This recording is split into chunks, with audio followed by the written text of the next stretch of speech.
orchestrated a turnaround for the ages. LSU has captured its very first national championship.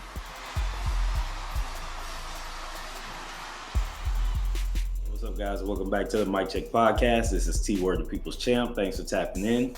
Today, we're going to talk about Angel Reese and the LSU Tigers. But before we get into the video, don't forget to like, comment, and subscribe. We do appreciate your feedback. All right, so without delay, we're going to jump right into it. By the title, you can tell this is going to be about the drama that's been circling around Angel Reese and the LSU Tigers since they won the women's basketball national championship for college.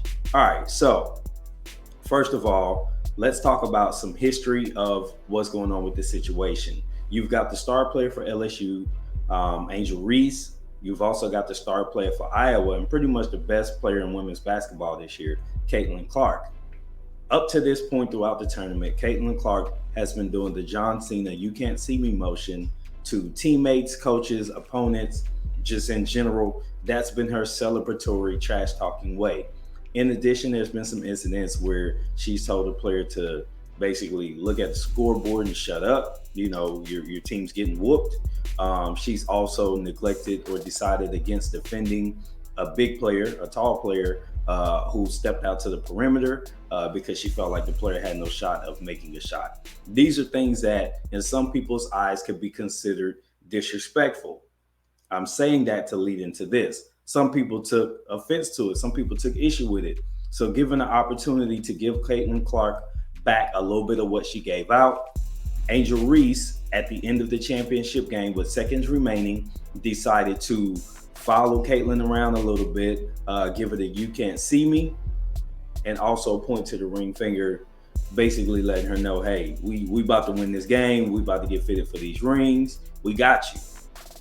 It's all part of basketball. If you competed in anything, whether it be a family game of spades, dominoes, Monopoly, whatever, most of us are guilty of some form of trash talk.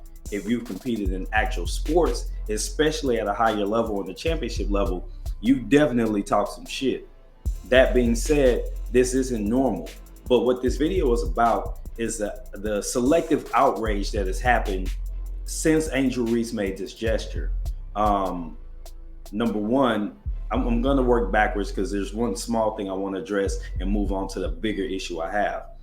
Jill Biden basically said she'd love it if both the LSU women and the Iowa women came and visit the White House. Now, historically, this visit has been reserved for the championship team of a sport, not the damn losers too. So this statement, in my opinion, is just silly to me. And I don't know if she just don't follow sports or whatever, but Jill Biden, shut the hell up. If you don't want to be there when the LSU women come on their own, don't be there. But don't break these traditions that you all set in place because you don't like the outcome of a game or you don't like what's going around the situation. If it's a thing where you're trying to empower a bunch of women, empower the women that won. That's all you really need to do. We've done that up to this point. Don't pivot now, okay? All right, now, next thing I want to talk about is Keith Olbermann. He basically made some really stupid comments about Angel Reese. And let's keep in mind, this is a 20-year-old young woman who basically is winning a major championship, something very few people can say in their lifetime. And in women's basketball, because there's been a lack of parity for 5, 6, 7-year stretches at a time between Tennessee and UConn, it's nice to see a different team win it, LSU being their first time as the champion. So there's some elation there. There's some emotion there that can't be restricted because there's people watching who just don't like it. She wasn't doing obscene gestures. She wasn't saying obscene things. She literally put her hand up, waved her hand, and pointed to the ring finger. If you're offended by that, then maybe you shouldn't watch sports because there's a lot worse things that she could have done on the court on national TV.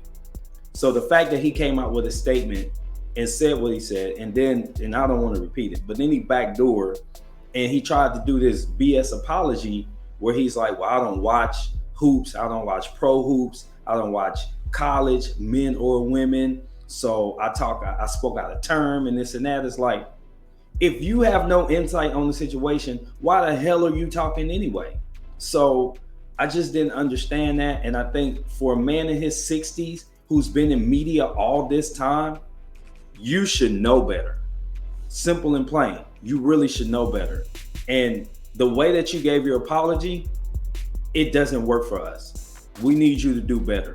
I'd like to see him come on video and sit down and apologize. At the moment I'm recording this video, I hadn't seen a video apology from him where he actually said, Angel Reese, I'm sorry for saying bad things about you unnecessarily, or I'm sorry for overreacting. Finally, I want to wrap up with this one. Dave Portnoy, and the main reason I want to go at this guy is because he ain't even try to apologize. He ain't even pretend. His statement after the game, he called Angel Reese classless, and he called her a POS, piece of, and I just thought that was completely out of pocket. You're a 46-year-old man talking about a 20-year-old child. This is somebody's daughter. This is somebody's sister, somebody's niece, granddaughter. This could be a relative of yours. How would you like it if somebody related to you did something that other people didn't like, and they went that far and called him a POS and called him classless? Then he doubled, tripled, and quadrupled down on the statement by hashtag classless, Angel Reese is classless, like 8 or 9 more times after the fact. Where they do that? Like, we definitely not doing that, Dave. You dead wrong. You're a hoe for that. Because as a grown man, this is something that shouldn't even, I use this phrase, this shouldn't come across your desk. If I disagree with something I seen, no matter what the race or gender of the person was, if they're as young as my kids, I'm just gonna sit that one out. You really should have set that one out, and you owe that young lady an apology. And I hope your peers and the people in your circle hold your ass accountable, because that's dead wrong. I do want to leave a disclaimer on the end of this video. These thoughts are mine. They're not the thoughts of anybody else associated with the Mic Check podcast. While I am the head guy over here, my statements do not represent Quinton Lilley and other people who appear on this show. These are my thoughts. So if you got a problem with what I'm saying, take it up with me. You can make a video about me. You can say what you want to me. But the moral of the story is, he needs to apologize for what he said. Keith Olbermann needs to put a real apology out. Jill Biden needs to walk her statement back and stick to chalk, stick with tradition. And y'all need to get y'all shit together. Because what we're not going to do is disrespect a 20-year-old young woman for showing emotion at the end of a game against another trash-talking player, you dig? So this has been T for the Mic Check podcast. We'd love to get your thoughts. Until the next time, I'm out.